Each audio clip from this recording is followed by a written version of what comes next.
Ok, alors bonjour à tous, j'espère que vous allez bien et que le concours blanc s'est bien passé. Donc on va passer à la correction. Donc il y avait 15 questions, j'ai essayé de les faire le plus type concours possible. Donc voilà. Alors la une concernant l'ostéologie du bassin, muscles et périnée. Donc pour la question 1, les bonnes réponses étaient A, B, C et E. Donc le détroit supérieur est cerné par la ligne terminale, ça c'est juste. La ligne terminale est définie par le bord antérieur des ailes du sacrum et le promontoire en arrière, c'était bon. La corde sacrale mesure en moyenne 11 cm au niveau de la paroi postérieure. Ça, c'était bon aussi. Bon, c'est un peu relou, mais il y a des chiffres à apprendre. La D, elle était fausse. Du coup, mon item, c'était la flèche sacrale s'apprécie par la mesure de la concavité sacrale. Et c'était l'inverse. C'est la concavité sacrale qui s'apprécie par la mesure de la flèche sacrale. Et la E, c'était bon. L'indice mixte de Fernstrom est en moyenne égal à 31,5 cm. Non, pas centimètres, 31,5. Pour la 2, les bonnes réponses étaient B, C, D. Donc, le muscle pubovaginal se fixe sur le ligament sacro-coccygien ventral. Donc, ça, c'est faux. Il se fixe sur le centre tendineux du périnée. Pour la B, le muscle coccygien est innervé par S4. Ça, c'est des bons. Le périnée se prolonge en arrière par le sillon interfécier. C'est bon. La D, sous le plan cutané du périnée anal se trouvent les fosses ischiorectales, pardon. C'était vrai aussi. Et la E était fausse. Le muscle transverse profond est un muscle pair permettant de mobiliser le centre tendineux du périnée. Bon, petit piège de mots, mais c'est pas de mobiliser. Mobiliser, ça voudrait dire que ça permet de le bouger. Ça permet d'immobiliser le centre tendineux du périnée. Question 3 concernant vessie et le rectum. Les bonnes réponses étaient ABC. L'apex vésical se prolonge par le ligament ombilical médian, ça c'était bon. Le trigone vésical constitue la zone pathologique de la vessie, donc ça c'est bon et c'est souvent demandé en anal d'ailleurs. Les plis rayonnés partent de l'anus, c'était bon aussi. La D, l'artère mésentérique inférieure est la branche terminale de l'artère rectale pardon, de l'artère rectale supérieure. Ça c'est faux, c'est l'inverse, puisque c'est l'artère mésentérique, c'est la branche terminale l'artère rectale supérieure, c'est la branche terminale de l'artère mésentérique inférieure et non pas la mésentérique inférieure qui est la branche terminale. Et la E, le plexus rectal est drainé par les veines rectales moyennes qui rejoignent la veine mésentérique inférieure. Ça, c'est faux. Le plexus rectal va être drainé par les veines rectales moyennes qui rejoignent les veines iliaques internes. On passe à la B, l'appareil génital féminin. Donc, l'extrémité supérieure, donc les bonnes réponses étaient B et E. L'extrémité supérieure du vagin est cylindroïde à l'état de vacuité.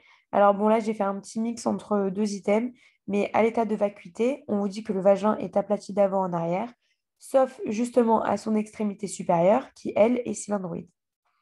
La B, le segment pelvien du vagin répond au paracervix, ça c'est bon. C, le fornix vaginal est vascularisé par l'artère ombilicale. Donc ça, c'est faux, c'est par l'artère utérine. Et vous verrez qu'en général, toutes les tous les gros trucs en fait qui sont innervés dans l'appareil génital féminin au niveau du vagin ou quoi, c'est surtout par l'artère utérine. L'artère ombilicale, les autres artères, elles sont plutôt minoritaires. L'artère vaginale aussi, elles sont plutôt minoritaires par rapport à l'artère utérine. C'est souvent de l'artère utérine. La D, lorsque le corps utérin de l'utérus est en avant, l'utérus est dit rétrofléchi. Bah donc non, justement, il est antéfléchi de base. Sinon, lorsque le corps utérin est en arrière, on dit que c'est rétrofléchi. Et la E, un rapport corpo-cervical égal ou inférieur à 1, donc 1 quoi, traduit un infantilisme utérin et ça c'était bon. La 5, les bonnes réponses étaient A, B, C, E. Donc, concernant l'appareil génital féminin, toujours. Donc, A, le péritoine utérin est d'autant plus adhérent qu'on s'approche du fundus, donc ça c'est vrai. L'isthme tubaire de la trompe fait suite à la partie utérine au-dessus du ligament rond en avant et du ligament propre de l'ovaire en arrière. Donc, ça c'est vrai. Je sais pas superficielle à son origine. Ça, j'ai dû me tromper. C'est une infection de l'infundibulum peut entraîner une stérilité, ça c'est vrai. D, la vascularisation de la trompe dépend par ses deux tiers médiaux de l'artère ovarique. Euh, Ça, c'est faux, c'est de l'artère utérine. Voilà, en fait, le B, là, vous le supprimez. Je me suis trompée. Et je ne sais pas ce que ça fait là. Très bizarre. Non, j'arrive pas à l'enlever, mais le B, vous le supprimez, puisque c'est ABCE. Et la E, le mésofuniculaire est situé à la jonction du mésosalpinx et de la face antérieure du mésomètre. Et ça, c'était vrai. La 6, concernant l'anatomie topographique du pelvis. Donc les bonnes réponses étaient ADE. La vessie se projette sur le foramen obturé, ça c'est bon. La loge moyenne est urinaire, ça c'est faux. La loge moyenne est génitale. Ensuite, la C, le cul-de-sac vésico-utérin est appelé cul-de-sac de Douglas. Donc ça c'est faux, hein. C'est pas le cul-de-sac vésico-utérin, c'est le cul-de-sac recto-vaginal, le cul-de-sac de Douglas. Et l'autre, le vésico-utérin, bah, c'est juste un cul-de-sac vésico-utérin.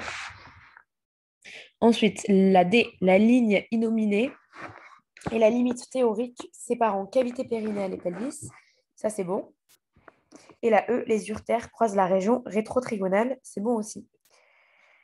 On passe à la 7, donc les moyens de fixité du sein. Du coup, il fallait me dire lesquels étaient les vrais moyens de fixité. Donc, on a les crêtes de durée, le muscle petit pectoral, la plaque aérolobamlonaire, le ligament suspenseur du sein et les pédicules vasculaires. Alors là, elles étaient toutes bonnes, sauf le muscle petit pectoral, parce que c'est tout simplement pas dit dans le cours. Donc, celle-là, elle est fausse. Pour la 8, l'histologie de l'appareil reproducteur masculin.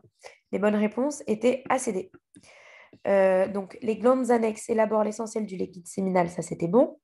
Une cryptorchidie ne nécessite pas de traitement médical particulier, donc ça c'est faux, on vous dit dans le cours que justement ça nécessite un traitement médical ou chirurgical rapide. Il n'y a pas de vaisseau à l'intérieur du tube séminifère, ça c'est vrai. Les cellules de Sertoli ne se divisent plus chez l'adulte, ça c'est vrai aussi. L'AMH est responsable de la persistance du canal de Muller chez les garçons, et c'est faux, elle est responsable justement de sa disparition de ce canal de Muller. Il va rester juste chez les filles. La 9, donc histologie toujours de l'appareil reproducteur masculin. Les bonnes réponses étaient B, C, D. Les canaux déférents drainent le rététestis et s'abouchent dans le canal épandymère. Alors là, je suis désolée, mais déjà, ce n'est pas les canaux déférents, c'est les canaux efférents qui vont drainer le rététestis et ils vont s'aboucher, pas dans le canal épandymère, mais dans le canal épididymère. C'est pas la même chose. Donc, faites gaffe à ne pas vous faire avoir sur des items comme ça, c'est vraiment bête, quoi. Puisque le canal épandymère, c'est dans la moelle et je vous l'ai marqué. Hein, enfin bon. La B, la fécondance, c'est la capacité à pénétrer à l'intérieur de l'ovocyte. Donc ça, c'est vrai, par le spermatozoïde. Et ouais, on dit fécondance, c'est assez bizarre, mais c'est comme ça. C'est la maturation fonctionnelle des spermatozoïdes est androgénodépendante. Bon, ça, c'est texto court.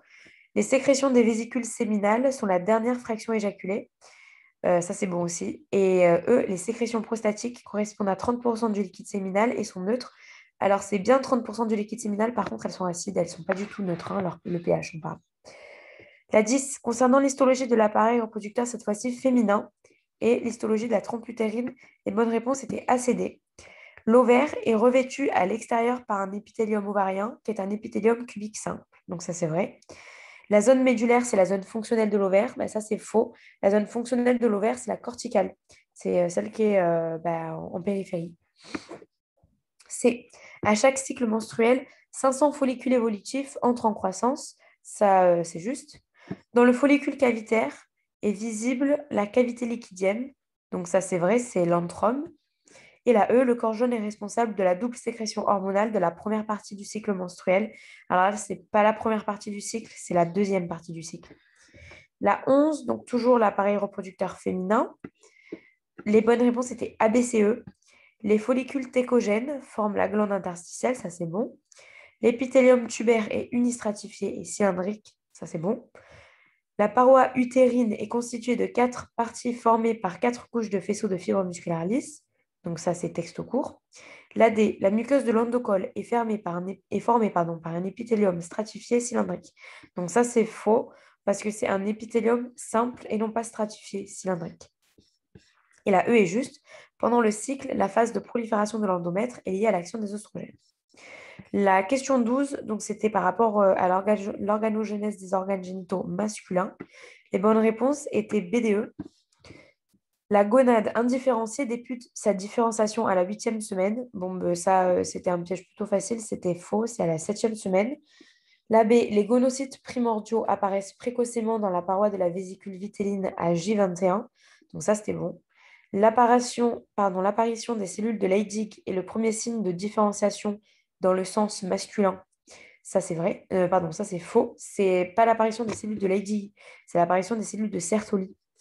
D, la vésicule séminale apparaît aux environs de la 10e semaine chez le garçon. Ça, c'est bon.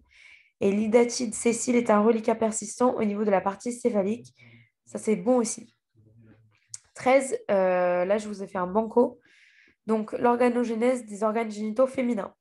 Le gubernaculum ovaride donne le ligament utéro-ovarien et le ligament rond, c'est bon. L'hymen est mis en place à la fin du 4e mois. Les bourrelets génitaux sont à l'origine des grandes lèvres, ça c'est bon aussi. Le tubercule génital sera à l'origine du clitoris, toujours bon. Et à la 8e semaine chez la fille, il n'y a pas de sécrétion d'androgènes ni d'hormones antimullériennes, c'était bon aussi. 14. Concernant la migration testiculaire, les bonnes réponses étaient ACE. La migration testiculaire relative est liée, entre autres, à la structure non élastique du gubernaculum testis. Donc ça, c'était vrai. B, la migration testiculaire réelle s'effectue entre le 6e et le 9e mois. Donc ça, c'est faux puisqu'on vous dit bien qu'elle s'effectue entre le 4e et le 9e mois. C, l'anomalie de la migration testiculaire correspond à la cryptorchidie. Donc ça, c'est vrai. C'est celle juste en haut où on a dit qu'il nécessitait justement une intervention rapide. La migration testiculaire relative est androgénodépendante. C'est faux. C'est la migration testiculaire réelle qui est androgénodépendante et pas la relative. Et la E qui est juste, en condition normale, le testicule arrive à l'anneau inguinal après le 3e mois. Donc ça, c'était bon. Et on finit sur la 15. Les bonnes réponses étaient B et C, donc concernant les anomalies avec ambiguïté sexuelle. On vous dit donc un hermaphrodite vrai présente uniquement du tissu gonadique testiculaire. Donc ça c'est faux puisqu'il va présenter à la fois du tissu testiculaire et du tissu ovarien qui prend le nom justement d'ovotestis. La plupart du temps, ce tissu-là, il est ectopique. Chez un hermaphrodite vrai, les organes génitaux internes sont le plus souvent féminins avec un utérus, une ou deux trompes et un vagin. Ça c'est vrai.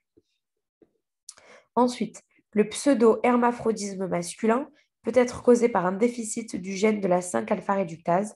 Ça, c'est vrai aussi. Dans le syndrome du testicule féminisant, on voit l'apparition des seins à la puberté. Ça, c'est faux. Alors bon, c'est vrai que c'est assez... ça se fait pas trop, mais en gros, j'ai fait une, j'ai fait un piège de chapeau parce que ça, c'est vrai à la base. Mais on vous dit, cela est dû au fait que la testostérone est convertie en oestrogène. Donc c'est vrai, mais c'est pas une ambiguïté sexuelle. C'est pas dans la catégorie ambiguïté sexuelle. Donc attention à bien faire la différence dans les chapeaux. Et la E, elle est fausse. La cause la plus fréquente de pseudo-hermaphrodisme féminin est l'hypoplasie congénitale des surrénales. Et au contraire, c'est pas l'hypoplasie, mais c'est l'hyperplasie congénitale des surrénales. Et c'est tout. Donc, on a fini les 15 items. Si vous avez des questions, n'hésitez pas à me les envoyer. Normalement, il n'y a pas de souci au niveau du fait que je me sois trompée, sauf celui où j'avais dit ABCE et que j'avais mis C en faute. Mais du coup, enfin, voilà, à part ça, c'est bon. Du coup, j'espère que vous avez eu les notes que vous vouliez et je vous souhaite une bonne journée.